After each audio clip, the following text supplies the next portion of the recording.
in the Hindu tradition, the divine manifestations each have, mostly, what's called a Vahana, a vehicle. And each of them has a different vehicle. And there's many, many, many different symbols to them. And so Puja Swamiji today in the Arti was speaking about the snakes around Lord Shiva's neck and the vehicle of Ganeshji, the mouse, and the vehicle of Kartikeya, the peacock, and how, and because they're all a family, they're brothers and father, and how in life the snake eats the mouse and the peacock eats the snake, but how in a family they don't.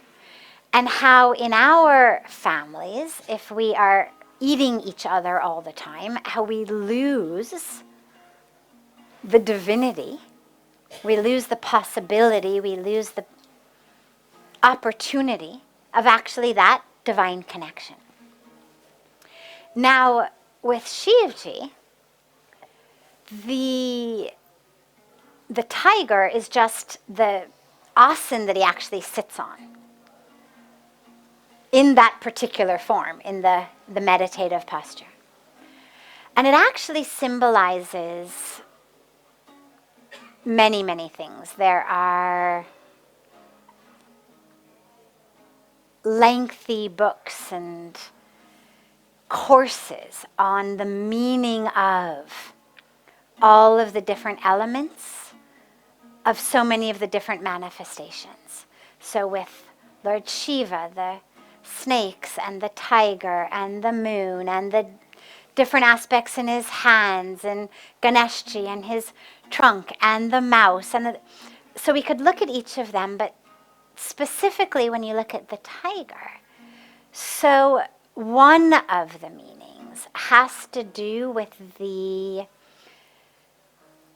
that killer instinct, that animal instinct within us, that sense of being just an animal. And when we speak about Lord Shiva being the power that removes from us that which is not true, that which is not the highest truth, that which is blocking us, that which is holding us back, that which is dark. Well, so much of that is the animal instinct. And tigers, lions, they symbolize this very, very fully because they are the ones, the aggressive ones, who will attack just to attack, who will attack ferociously. And when Lord Shiva sits upon the tiger skin, one of the meanings of that is this conquering of that animal instinct, the conquering of that ferociousness in us that is all about the smell of blood, the taste of blood, the unprovoked attacks. And so one meaning of that is to be able to conquer that so much. Another meaning of that, since it's what he uses for meditation, is on some level we all have those instincts. They're part and parcel of the human package. Here we are in the human form. We've got all of these vasanas, we've got all of these fluctuations of the mind, we've got all of these different energies of anger and jealousy and competition, all of that. And a lot of people think, well, first I have to become free of all of that, and then I will be able to meditate. But actually, through the practice of meditation, we automatically become free of that. And so Lord Shiva sitting in the meditative posture on the tiger is also this symbol of it's not first remove this animal and then I can meditate. It's even sitting here upon the animal, upon that energy of aggression, violent, all of that animal instinct. Even sitting upon that, I can meditate. And so I don't become the animal. I am aware. I am the meditator. Yes, the tiger exists. Yes, I vanquished it. I am the meditator. And we give so much energy to the fluctuations of the mind. Today I was very restless. Today I had to have the pizza. Today I had to have this or I had to have that. Things worse than pizza, but we'll just metaphorically call it pizza. Whatever the it is, had to have it. Desires were too much. Animal instinct was too much. Vasanas were too much. I had to do this. And what Lord Shiva in this aspect reminds us is no. Even in the face of the presence of that, you can choose in every moment. Choose peace. Choose peace. Choose love. Choose love. Choose love. Whatever it is that is happening, choose love. And so to become love is to choose it so much that you become it. If you chose your tiger instincts, your animal instincts enough times, you'd become that. Puja Swamiji always says, he says, from a thought comes an action. From an action comes a habit. From a habit comes a trait. From a trait comes a destiny. No, sorry, from a trait comes a character. From a character comes a destiny. One last step. So if my thought is animal instinct, there it is, and I act based on it, whether in anger, whether in impulse, whether in lust, whether in greed, I act on it. From that action comes a habit. I'm then more likely to act on it next time. That then becomes my trait. I become someone like that. That becomes my character.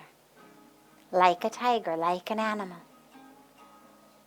Only base instincts. Anger, lust, greed, power. And then that becomes my destiny.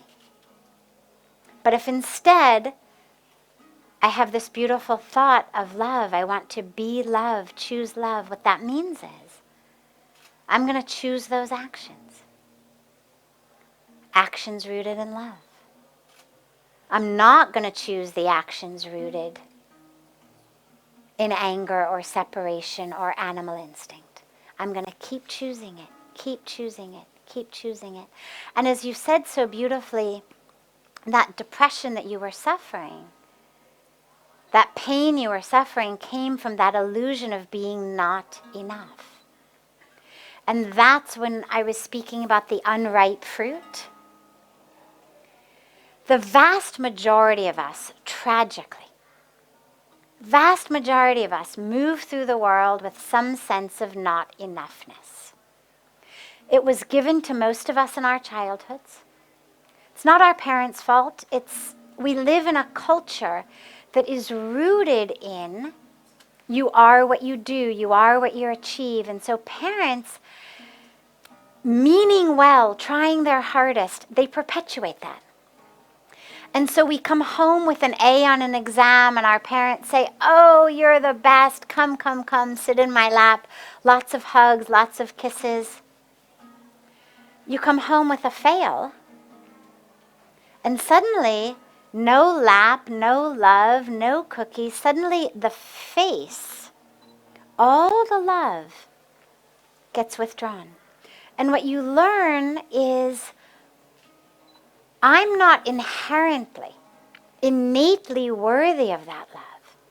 If I perform well, I get an A, my room is clean, I do my chores, I do whatever was asked of me, I'm loved.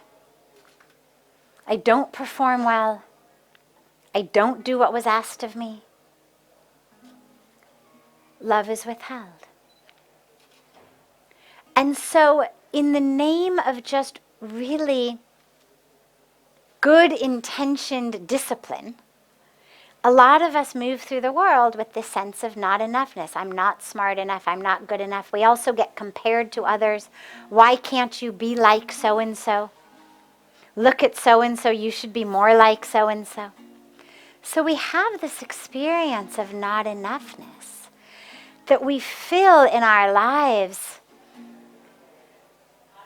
with food, with drugs, with alcohol, with shopping, with money, with sex, with so many different ways to try to fill that sense of being not enough. And of course it doesn't work. And we're left every time again with that experience. And you're absolutely right. The only answer is love. But it has to begin with love for the self. An awareness that not only am I enough, but I'm full. I'm overflowing, rather. Literally overflowing. My cup runneth over. And when you have that experience, then act based on it. I realize you're not necessarily going to be able to touch that experience all the time. There will be lapses. But ensure that when you're having that experience, let that be the time that you choose your actions, that you make your decisions, that you move through the world from that experience. And when you're not having it, do whatever you can do to have it again.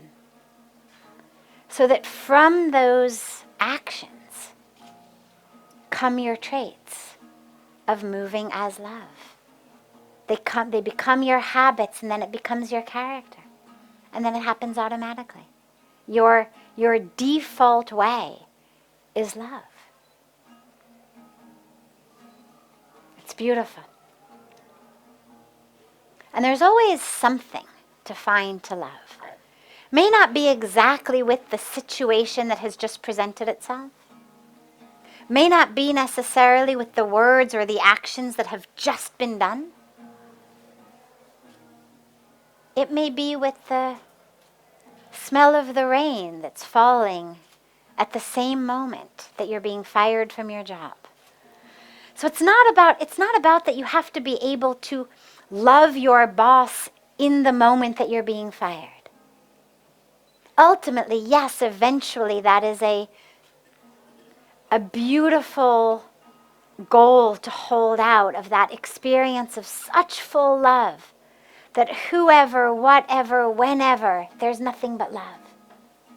But till we get there, if in that moment I'm being fired or cheated or betrayed, okay. So if I can't love that action, and I can't even in that moment find the love in me or generate the love in me for the person doing it, can I love the smell of the rain that's happening while I find out about it? Can I love the rays of the sun shining outside the window at the time it's happening? Can I love the breath in my own lungs and my own body that's flowing in me and connecting me to the universe?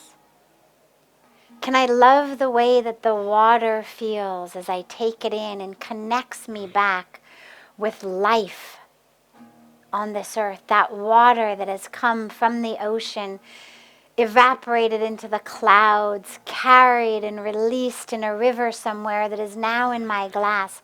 Can I love that? Can I close my eyes and think of anyone, anything I love in that moment? Do whatever you need to do to generate love within you in that moment so that you can choose love. And slowly, slowly, slowly expand all of the different people and things and experiences that you can love until ultimately it becomes just innumerable reflections of the love of the divine you have. It's like if you love someone, any picture you see of them, you're going to love them. Even one where they say, oh my God, that's a horrible picture of me. Don't look at that. Well, if you love them, that picture is going to make you smile anyway because you love them, because it's of the beloved. And slowly, slowly, slowly, all of the manifestations in the world, because they are images of the beloved, the divine, will fill you with love.